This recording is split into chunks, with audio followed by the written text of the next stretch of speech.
సంగారెడ్డి జిల్లా సదాశివపేట పట్టణంలోని శ్రీకృష్ణ నగర్ కాలనీలోని త్రినేత్ర యూత్ ఆధ్వర్యంలో నిర్వహించిన శ్రీ భవానీ శరన్నవరాత్రుల ఉత్సవాల్లో భాగంగా అన్న పూర్ణేశ్వరి రూపంలో భక్తులకు దర్శనమిచ్చారు. మహిళలు 108 రకాల నైవేద్యాలతో అమ్మవారికి ప్రసాదం సమర్పించడం జరిగింది.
చిరు దండ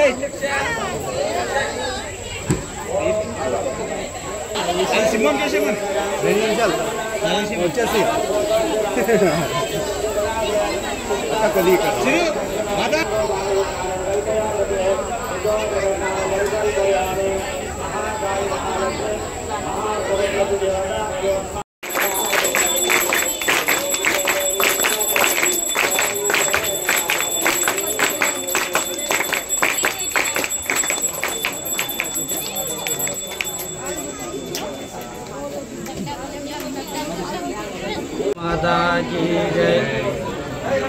ఇక్కడ కృష్ణానగర్ కాలనీ వాసులు అందరూ కూడా ఈ శరన్నవరాత్రి ఉత్సవాల్లో మహిళలు చిన్నలు పెద్దలు అందరూ కూడా భక్తి శ్రద్ధలతో ప్రతిరోజు కూడా నిత్య నియమాలు ధూపదీప నైవేద్యాలు అమ్మవారికి విశేషంగా మరి పూజా కార్యక్రమాలు జరుగుతున్నాయి.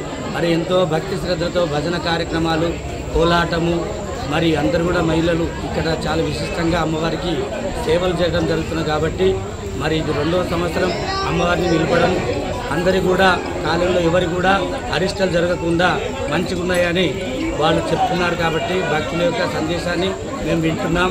అదేవిధంగా పిల్లలు కూడా ఇక్కడ యూత్ పిల్లలు కూడా మరి చాలా శ్రద్ధగా భక్తితో చేస్తున్నారు కాబట్టి వారికి వారి కుటుంబానికి అమ్మ మరి అమ్మ అంటే అందరు కూడా తలవంచవలసింది కాబట్టి అమ్మకు బ్రహ్మదేవుడైనా తలవంచవలసిన విషయం కాబట్టి జగన్మాత అయినటువంటి ఆ కనకదుర్గాదేవి అందరికీ కూడా ఆయు ఆరోగ్యం ఐశ్వర్యం ఇవ్వాలని మనసారా కోరుకుంటూ ప్రతినిత్యం కూడా అమ్మవారిని మరి ఆ అమ్మవారి యొక్క సేవలో చేసి తరిస్తామని అందరితో మనకి